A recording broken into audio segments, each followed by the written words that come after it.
നമ്മെ വല്ലാതെ പേടിപ്പിക്കുന്ന നിരവധി മോൺസ്റ്റർ ഗെയിമുകൾ നമ്മൾ കണ്ടിട്ടുണ്ട്. അതിലേറെ പ്രശസ്തമായ ഒരു ക്രൂവൽ മോൺസ്റ്റർ ഗെയിമാണ് സൈലന്റ് ഹിൽ.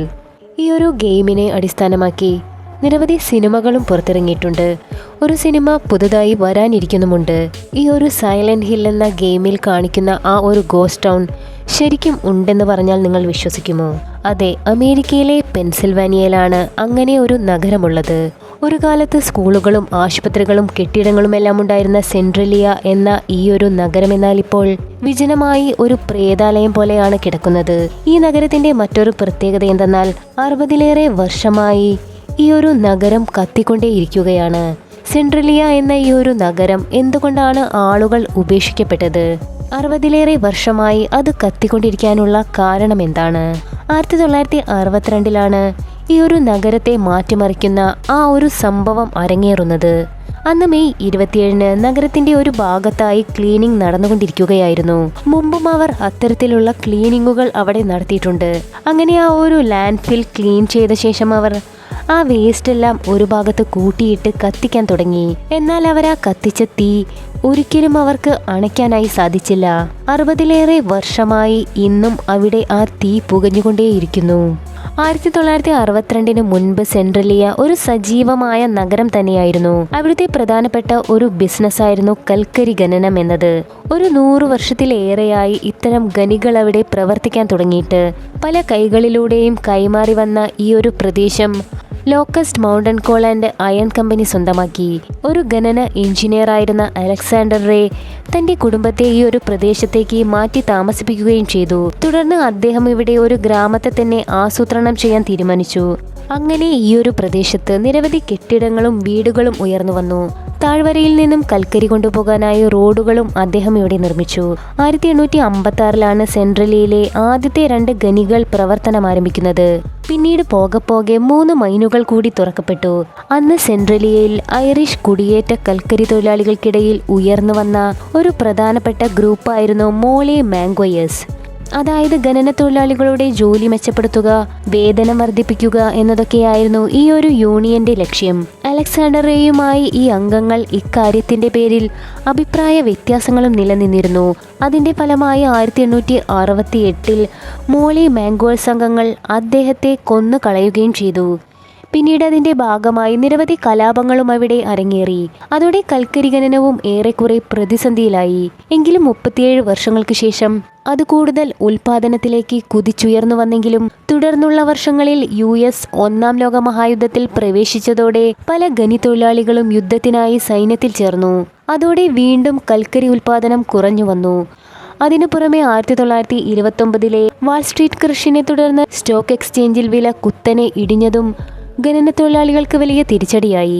അതോടെ പല ഖനികളും അടച്ചു മൂടപ്പെട്ടു. ഖനികൾ അടച്ചതോടെ ജോലിയില്ലാതായി തീർന്ന തൊഴിലാളികളിൽ പലരും ഉപേക്ഷിക്കപ്പെട്ട ഖനികളിൽ നിന്നും കൽക്കരികൾ കുഴിച്ചെടുക്കാൻ തുടങ്ങി. ഇത്തരത്തിൽ ഒരു നിയന്ത്രണങ്ങളുമില്ലാതെ തോന്നിയ പോലെ കൽക്കരി കുഴിച്ചെടുത്തതായിരുന്നു 1962-ലെ ആ അണയാത്ത തീക്ക് കാരണമായി തീർന്നത്. അന്ന് കത്തിച്ച ആ തീ കൽക്കരികൾ കുഴിച്ചെടുത്തതിന്റെ ഭാഗമായി രൂപപ്പെട്ട കുഴികളിലൂടെ ഖനിയിലേക്ക് പടർന്നു പിടിക്കുകയായിരുന്നു.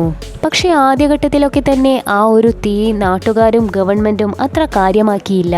മാത്രമല്ല ആൾതാമസമില്ലാത്ത ഒരു ഏരിയ ആയതിനാൽ തന്നെ പലരും അത് അവഗണിക്കുകയായിരുന്നു. എന്നാൽ പിന്നീട് 1979-ൽ ഒരു ഗ്യാസ് സ്റ്റേഷൻ ഉടമയും അന്നത്തെ മേയറുമായിരുന്ന ജോൺ തന്റെ ഭൂഗർഭ ടാങ്കുകളിലൊന്നിൽ ഇന്ധനത്തിന്റെ അളവ് പരിശോധിക്കുന്നതിനിടയിലാണ് ഒരു കാര്യം അദ്ദേഹത്തിന്റെ ശ്രദ്ധയിൽപ്പെട്ടത്. ഇന്ധനം നന്നായി ചൂടുള്ളതായി അദ്ദേഹത്തിന് അനുഭവപ്പെടാൻ തുടങ്ങി. അതോടെ ഒരു തെർമോമീറ്റർ ഉപയോഗിച്ച് ടാങ്കിലെ താപനില അളന്നപ്പോഴാണ് ശരിക്കും അതിന്റെ തീവ്രത എന്താണെന്ന് അദ്ദേഹത്തിന് ബോധ്യപ്പെട്ടത്.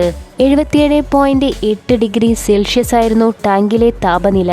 അപ്പോഴും ഇത് ആരും ഗൗരവമായി കണ്ട് അതിനു വേണ്ട നടപടികൾ എടുക്കാൻ തയ്യാറായിരുന്നില്ല. 1981-ൽ മറ്റൊരു സംഭവം കൂടി ഇവിടെ നിന്നും റിപ്പോർട്ട് ചെയ്യപ്പെട്ടു. അതായത് ആ നാട്ടുകാരനായ 12 വയസ്സുള്ള ഒരു കുട്ടി നടന്നു പോകവേ 46 മീറ്റർ ആഴമുള്ള ഒരു കുഴിയിലേക്ക് പെട്ടെന്ന് വീണുപോയി. എന്നാൽ കുട്ടിയുടെ ബന്ധുവായ 14 വയസ്സുകാരൻ അവനെ കുഴിയിൽ നിന്നും രക്ഷപ്പെടുത്തുകയും ചെയ്തു. അപ്പോഴാണ് മറ്റൊരു കാര്യം അവരുടെ ശ്രദ്ധയിൽപ്പെട്ടത്. കുഴിയിൽ നിന്നും ചൂടുള്ള നീരാവി പുറത്തേക്ക് വന്നുകൊണ്ടേയിരിക്കുന്നു. തുടർന്ന് ഈ പുക പരിശോധിച്ചപ്പോഴാണ് മാരകമായ അളവിൽ കാർബൺ മോണോക്സൈഡ് ഇതിൽ അടങ്ങിയിട്ടുണ്ടെന്ന് കണ്ടെത്തുന്നത്. പിന്നീട് US പ്രതിനിധികളെല്ലാം തന്നെ പ്രദേശം സന്ദർശിച്ച് സ്ഥിതിഗതികൾ മനസ്സിലാക്കി. തുടർന്ന് 1983 സ്ഥലം ഒഴിപ്പിക്കാനുള്ള ശ്രമങ്ങളും ആരംഭിച്ചു. $42 മില്യൺ ചിലവിട്ടാണ് 1000-ലധികം ആളുകളെ ഇവിടെ നിന്നും മാറ്റി താമസിപ്പിച്ചത്.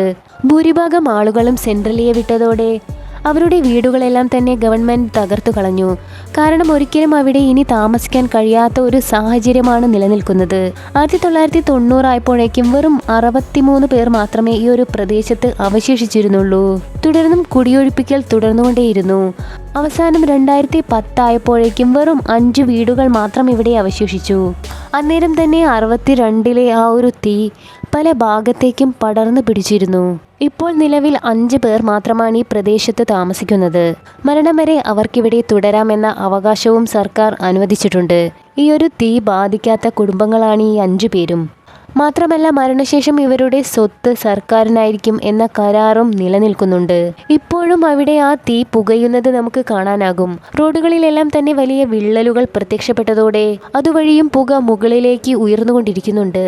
കൂടാതെ ഉപേക്ഷിക്കപ്പെട്ട കെട്ടിടങ്ങളെല്ലാം ഗവൺമെൻറ് തകർത്തതോടെ ഒരു വിജന പ്രദേശമായി അത് ഇപ്പോഴും അങ്ങനെ കിടക്കുകയാണ്.